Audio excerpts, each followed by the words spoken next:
घोटावे खातिर कब से इंतजार होता।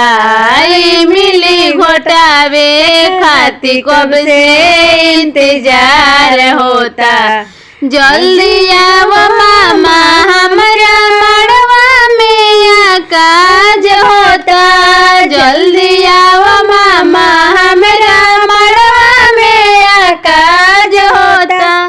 का बात बाटे मामा आवत नहीं खमड़वा। का बात बाटे मामा आवत नहीं खमड़वा।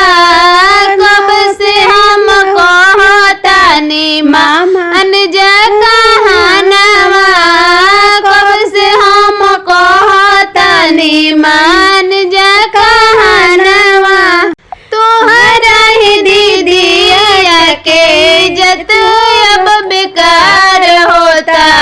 तोहरा ही दीदी के इज्जत अब बेकार होता।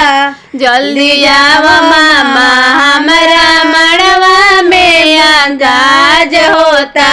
जल्दी आओ मामा हमरा मड़वा में काज होता। इमली घोटा के मामा मन खुश कर देला। इमली घोटा के मामा मन खुश कर देला। जल्दी आओ मामा हमारा मड़वा में काज होता। जल्दी आओ मामा हमारा मड़वा में काज होता। सुना मामा हमारी बड़ी है माने के इमली घोटा जोई हो। सुना मामा हमारी बड़ी है माने के इमली घोटा जोई हो। मामा लोटवा लियोई हो। अपन दीदी दिया की शोभा बढ़ोई हो। सड़िया लियोई हो मामा लोटवा लियोई हो।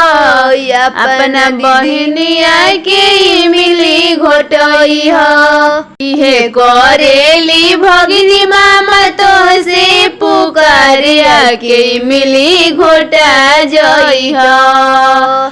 इहे मड़वा में भगिनी करेली पुकार मामा इमली घोटा जोई हो। अपना दीदिया के लजिया बचा जोई तो या के इमली घोटा जोई तो। आम के पोलौआ से इमली घोटोई हो। मामा हजारा तुम्हारो में लुटोई हो। आम के पोलौआ से इमली घोटोई हो। मामा हजार दे के इमली घोटोई हो। अपना दीदिया के शोभा बढ़ा जोई हो या के इमली घोटा जोई हो। अपना दीदिया के शोभा बढ़ा जोई हो। मामा इमली घोटा जोई हो। सुना मामा हमार बाटे है यार माने के इमली घोटा जोई हो। सुना मामा हमार बटे है यार माने के इमली घोटा जोई हो।